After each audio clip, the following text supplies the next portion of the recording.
하나님께서 오늘 우리에게 주시는 말씀은 요한계시록 4장 1절에서 4절입니다. 신약성경 402쪽입니다. 요한계시록 4장 1절에서 4절까지 교독하겠습니다. 이 일 후에 내가 보니 하늘에 열린 문이 있는데 내가 들은 바 처음에 내게 말하던 나팔 소리 같은 그 음성이 이르되 이리로 올라오라. 이후에 마땅히 일어날 일들을 내가 내게 보이리라 하시더라. 내가 곧 성령에 감동되었더니 보라, 하늘에 보좌를 베풀었고 그 보좌 위에 앉으신 이가 있는데 앉으신 이의 모양이 벽옥과 홍보석 같고 또 무지개가 있어 보좌에 둘렸는데 그 모양이 녹보석 같더라. 또 보좌에 둘려 24 보좌들이 있고 그 보좌들 위에 24 장로들이 흰 옷을 입고 머리에 금관을 쓰고 앉았더라.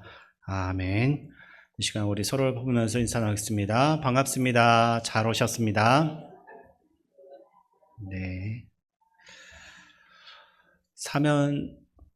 사자성어 가운데 사면초가라는 말이 있습니다. 이 말은 중국 진나라 말기 초나라의 항우와 한나라의 유방이라는 사람이 천하에 패권을 두고 벌인 전쟁에서 유래하고 있습니다. 무력이 뛰어난 항우를 정면 성부로는 이길 수 없던 이 유방이라는 사람은 먼저 항우의 축관과 부하들을 자신의 편으로 끌어들였고 마침내 초나라 군대를 완전히 포위하는 데까지 성공했습니다. 그러나 유방은 여기서 멈추지 않습니다. 그는 자기가 데리고 있는 이 한나라 병사들에게 밤새도록 초나라 노래를 부르겠습니다. 포위가 된 진영 사방에서 고향의 노래가 들려오면서 항우는 자신의 백성과 또 따르는 군사들이 모두 자신을 떠나 한나라에 항복한 것으로 오해했습니다. 결국 그는 깊은 수렁에 빠졌고 끝내 전쟁에서 패하고 말았습니다. 바로 여기에서 사면초가 곧 사방에서 초나라의 노래가 들려오는 절망적인 상황이라는 그 말이 생겨난 것입니다. 그날 밤 항우의 마음은 아마도 이제 모든 것이 다 끝났구나, 내 편은 아무도 남지 않았구나, 이런 깊은 절망이 그의 마음 가운데 있었을 것입니다. 우리도 살아가면서 이와 같은 사면초가의 순간을 만날 때가 있습니다. 아무리 둘러봐도 출구가 보이지 않는 막막한 상황, 관계의 어려움과 재정적인 문제, 육신의 질병처럼 나의 힘으로는 도저히 해결할 수 없을 것 같은 현실의 벽 앞에 설 때가 있습니다. 그럴 때 우리는 흔히 사면초가에 놓였다라고 말하는 것입니다. 오늘 본문은 바로 이러한 자리에 서 있던 사도 요한의 모습을 기록하고 있습니다. 요한계시록을 기록할 당시 사도 요한이 어디에 있었는지는 지난 시간에 함께 살펴보았습니다. 그는 밤모란 곳에 갇혀서 유배 생활을 하고 있습니다. 내일 죽을지 모레 죽을지 자신의 삶이 어떻게 될지 알 수가 없는 막막한 그런 때입니다. 뿐만 아니라 수많은 사도들의 피와 땀으로 또 눈물로 세워진 초대교회는 이단들의 잘못된 가르침과 세상의 권력 앞에 굴복하면서 신앙을 저버리는 성도들도 생겨났습니다. 인간적인 눈으로 보면 자신들이 애써서 일궈놓은 그 모든 것들이 점점 무너져 가는 것을 무기력하게 지켜볼 수밖에 없었고 자기 자신조차 내일을 장담할 수가 없는 절망적인 조건 앞에서 사도 요한이 서 있는 것입니다. 그야말로 사면초가와 같은 자리입니다. 근데 요한은 이 절망스럽고 고통스러운 그때에도 성경의 마지막 책이었던 요한계시록을 기록합니다. 그는 어떻게 이러한 절망적인 이 앞을 나아갈 수 없는 그 상황 가운데서도 하나님의 말씀을 기록하는 이 놀라운 사역을 감당할 수 있었겠습니까? 오늘 본문은 이렇게 시작하고 있습니다. 1절 말씀을 제가 읽어드리겠습니다.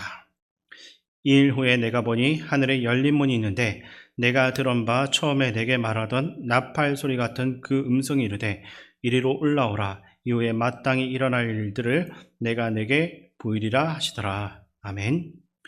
오늘 본문은 이 일 후에 내가 보니 하늘에 열린 문이 있는데 라는 말씀으로 시작하고 있습니다. 여기서 이 일 후라는 것은 예수님께서 7교회를 향해서 책망과 권면의 말씀을 하셨던 그 직후를 가리키고 있습니다. 당시에 사도 요한이 바라보는 현실은 희망이 없습니다. 자신은 유배지에 갇혀 있고 목숨을 걸고 세운 교회들은 여러 유혹과 핍박 속에서 조금씩 믿음을 잃어가며 타락하고 있습니다.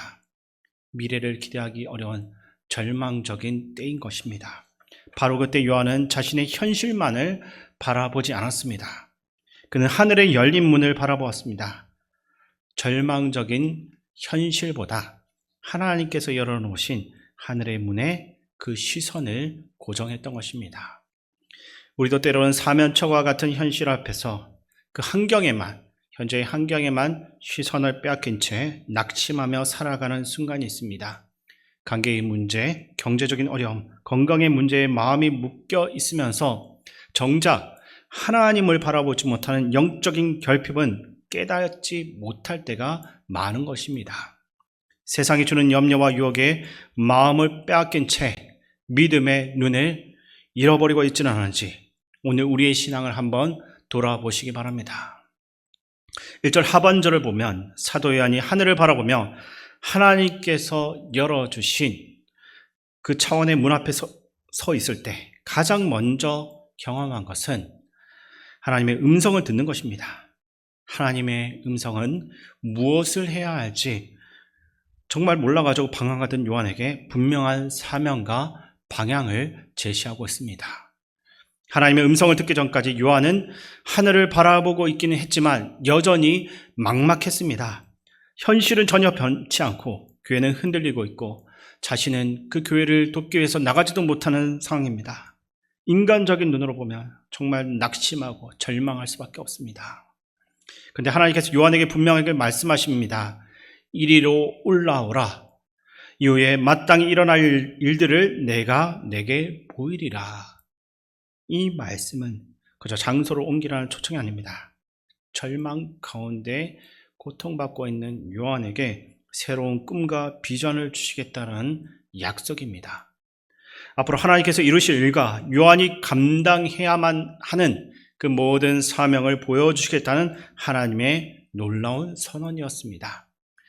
소망을 잃어버린 요한의 삶에 하나님은 좌절이 아니라 미래를, 실패가 아니라 하나님의 놀라운 또 위대하신 그 계획을 보여주셨습니다. 이 비전을 통해 요한은 다시 한 번 더 꿈을 품게 되었습니다. 낙심과 좌절에 머무는 인생이 아니라 하나님의 음성에 순종하여서 하나님께서 자신을 통해 이루실 일에 쓰임받는 사람으로서 다시 한 번 더 일어설 수가 있었습니다. 여기서 우리가 주목해야 할 말씀이 있습니다. 하나님께서는 요한에게 이리로 올라오라 하신 말씀입니다. 하나님의 비전을 보는 사람은 먼저 하나님의 음성을 듣는 사람입니다. 그리고 그 음성에 순종하여서 하나님께서 부르시는 자리로 나아가는 사람인 것입니다. 주님, 제가 올라가겠습니다 라고 이렇게 응답하는 사람에게 하나님은 당신의 뜻과 비전을 알려주십니다. 반대로 하나님께서 부르시고 있는데 끊임없이 부르고 있는데 주님, 저는 아직 이 자리에 머물겠습니다. 할 일이 정말 많습니다 라고 현실에만 안주한다라고 한다면 하나님께서 준비하신 더 큰 비전과 계획을 알 수가 없습니다. 오늘 우리의 현실도 마찬가지입니다. 현실은 끊임없이 우리를 실망하게 만들고 눈앞의 문제만 바라보게 합니다. 주변을 둘러보았을 때 참된 평안과 소망은 전혀 발견하기 어렵습니다. 그러나 하나님은 우리의 시선이 이 현실에만 머물기를 원하지는 않습니다. 하나님은 눈을 들어 하늘을 바라보고 하나님의 음성을 들으면서 그 부르심에 순종함으로 나아가길 원하십니다. 그때 하나님께서 우리가 보지 못했던 새로운 비전을 분명하게 보여주실 것입니다. 그 비전을 바라보는 사람은 좌절과 절망을 이겨내고 다시 한 번 더 일어서는 것입니다. 자신의 생각과 경험에 머무는 인생이 아니라 하나님께서 이루실 그 일을 기대하면서 사명을 감당해낼 수 있는 사람으로 살아갈 수 있습니다. 하나님께서 알려주시는 꿈을 품을 때 우리 역시 하나님의 놀라운 역사를 이루는 통로로서 다 쓰임받게 될 것입니다. 눈을 들어 하나님의 음성을 듣고 하나님의 음성을 듣는 그 요한에게 또 하나의 놀라운 변화가 일어났습니다. 이전은 이렇게 말하고 있는데 그 말씀을 제가 읽어드리겠습니다. 내가 곧 성령에 감동되었더니 보라 하늘에 보좌를 베풀었고 그 보좌 위에 앉으신 이가 있는데, 아멘. 여기서 성령에 감동되었다라는 말은 성령께 완전히 사로잡혀서 성령의 인도하심을 받게 되었다라는 뜻입니다. 이것이 바로 하나님께 시선을 두고 있는 사람에게 나타나는 분명한 변화입니다. 세상만 바라보던 사람은 걱정과 두려움에 사로잡혀 살아갈 수밖에 없습니다. 그러나 눈을 들어 하나님을 보고 그분의 비전을 가지고 있는 사람은 더 이상 세상이 주는 두려움이 아니라 성령께 사로잡힌 삶을 살아가게 되는 것입니다. 오늘 여러분 무엇에 사로잡혀 살아가고 있습니까? 걱정입니까? 아니면 건심입니까? 또는 두려움입니까? 바라기는 우리의 마음을 지배하는 것이 염려가 아니라 성령의 충만함이 되기를 소망합니다.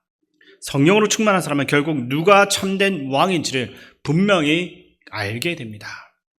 초대교회 당시 로마 제국의 황제들은 자신을 신과 같은 존재로 높이면서 절대적인 권력을 주장했습니다.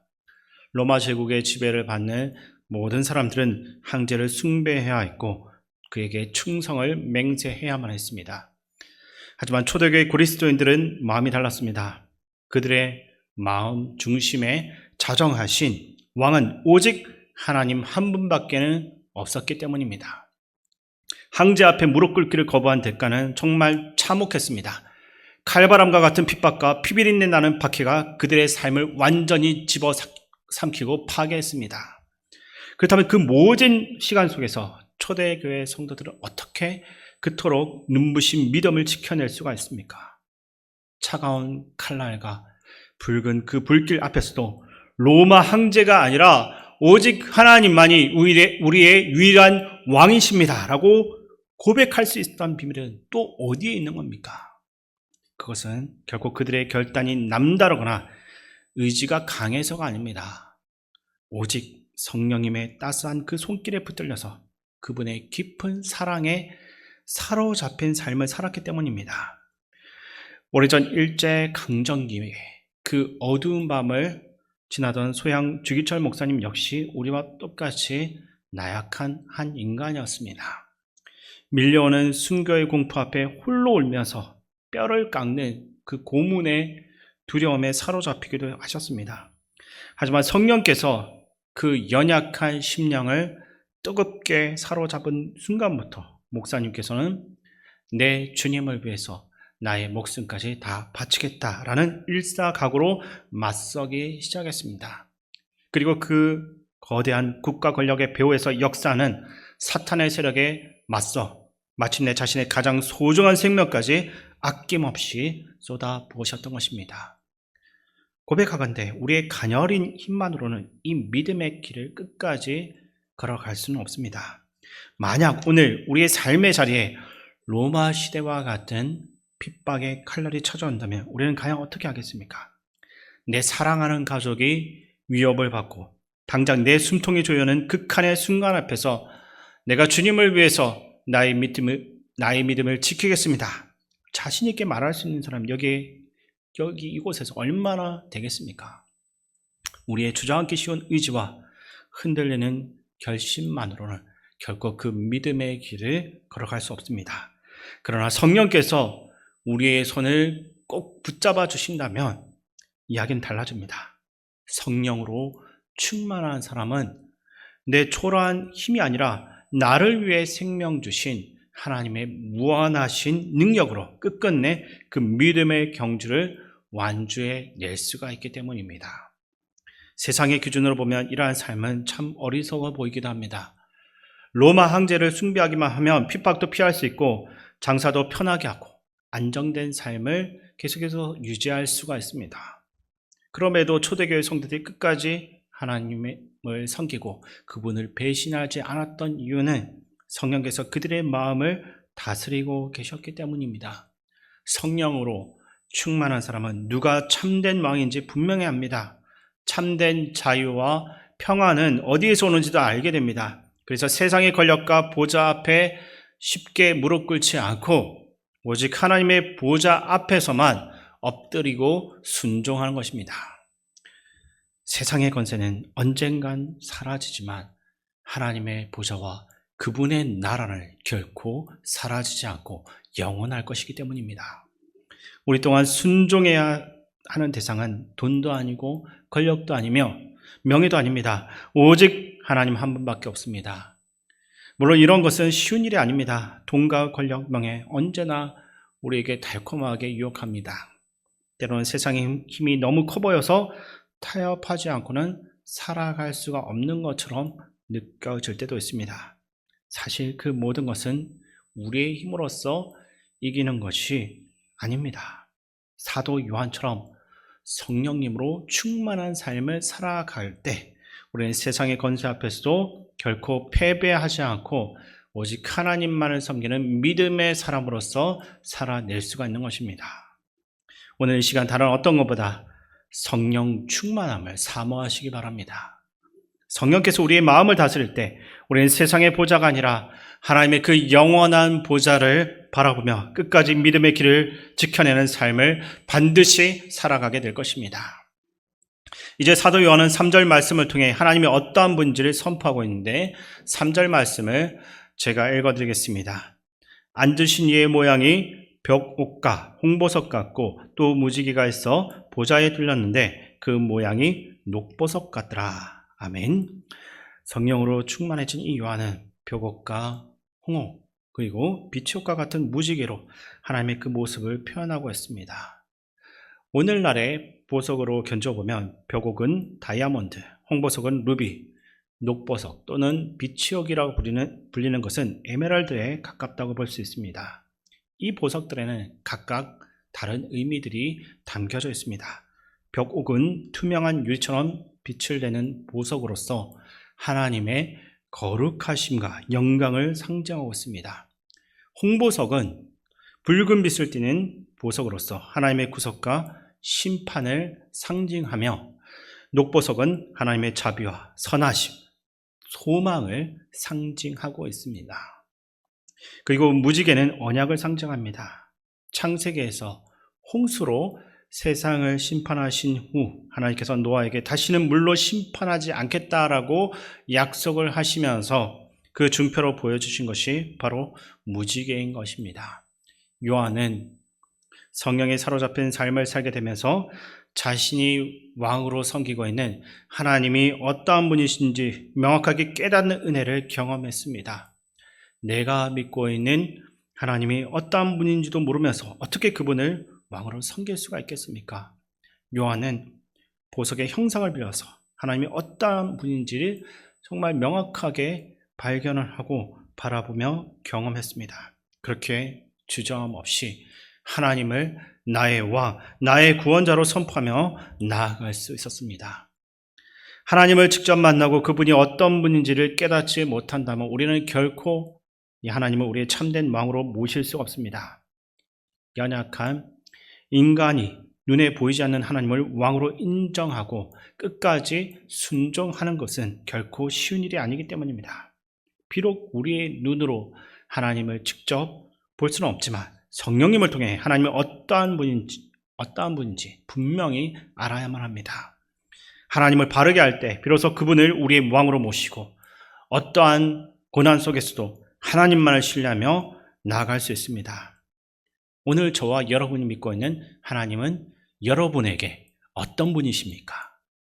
그저 맹목적인 종교 생활이 아니라 하나님이 정말로 누구이신지를 그분이 나에게 행하신 일을 깨달음으로써 신앙은 더욱더 굳건해지고 또 바르게 세워지는 그런 믿음을 소유해야만 할 것입니다. 세상이 아무리 지식과 과학과 또 발달한 문명을 내세워서 이것이 당신이 섬겨야 할 왕입니다 하면서 우리를 유혹할지라도 우리를 향하신 하나님의 놀라운 능력을 경험하고 그분이 어떠한 분이신지를 아는 그 영적 지식을 소유함으로써 흔들리지 않는 굳건한 믿음을 다 소유하시길 바랍니다. 마지막으로 4절 말씀을 우리 함께 읽겠습니다. 또 보좌에 들려 24보좌들이 있고 그 보좌들 위에 24장로들이 흰 옷을 입고 머리에 금관을 쓰고 앉았더라. 아멘. 여기서 24장로는 구약의 12지파와 신약의 12사도를 상징합니다. 다시 말해 특정한 인물들을 가리키고 있는 것이 아니라 하나님의 언약 안에 있는 모든 하나님의 백성, 곧 구약과 신약의 모든 성도들을 대표하는 상징입니다. 이들이 흰옷을 입고 머리에 금 면류관을 쓴 채 하나님의 보좌 둘레에 앉아 있습니다. 이는 모든 성도가 하나님의 보좌 앞에 예배자로 서 있다는 것을 보여줍니다. 또한 이 흰옷은 하나님 앞에 나아가는 예배자의 정결함을 의미합니다. 하나님께 가는 사람은 삶과 그 마음이 거룩하게 구별되어야 한다는 사실을 이 요한이 알려주고 있습니다. 사도 요한은 눈을 들어 하늘의 문을 바라보았을 때 가장 먼저 영광 가운데 계신 하나님을 보았습니다. 심판의 구원의 주가 되시며 동시에 인자와 자비가 영원하신 하나님을 만났고 마침내 그 하나님을 예배하는 자리로 초대받았습니다. 요한이 처한 현실은 평안치 않았습니다. 누구라도 절망할 수밖에 없는 상황입니다. 그러나 요한은 현실에 시선을 고정하지 않았습니다. 눈을 들어 하나님께서 열어놓으신 하나님의 문을, 그 하늘의 문을 바라보았고 이르러 올라오라라는 하나님의 부르심에 응답하였습니다. 그 결과로 절망이 아니라 하나님의 비전을 보고 세상이 아닌 하나님의 보좌를 볼 수 있었습니다. 그리고 그 비전의 끝에는 예배자의 삶이 있습니다. 하나님께서 보여주신 가장 영광스러운 모습은 세상적인 성공이 아니라 하나님의 보좌 앞에서 영원토록 오직 하나님만 바라보고 그분만을 찬양하고 예배하는 일입니다. 오늘 우리의 현실도 다르지 않습니다. 우리의 마음을 짓누르고 계속해서 이 땅의 것들만 바라보게 할 것입니다. 그러나 하나님은 오늘도 우리의 시선을 이 땅이 아니라 하늘로 향하게 하십니다. 현실의 문제보다 하나님께서 열어두신 하늘의 문을 제발 좀 보라고 초대하는 것입니다. 그 부르심에 순종하여 하나님께 갈 때 하나님께서는 새로운 비전을 보여주시며 사명을 맡겨주십니다. 무엇보다 어떤 때에도 하나님만을 예배하는 참된 예배자의 삶을 살아갈 수 있도록 우리를 변화시켜 주십니다. 오늘 우리의 시선이 정말 절망스럽고 아프게 하는 그 현실에 머물지 않고 하나님께 향할 수 있기를 바랍니다. 눈을 들어서 하늘의 문을 보며 하나님께서 우리를 부르시는 그 음성에 응답하셔야 됩니다. 그때 우리는 세상에 흔들리는 것이 아니라 하나님의 보좌 앞에 서는 거룩한 예배자가 될 것입니다. 날마다 하나님만을 예배하며 그분의 뜻을 이루어가는 복된 삶을 살아가는 저와 여러분 모두가 될 수 있기를 주님의 이름으로 축원드립니다.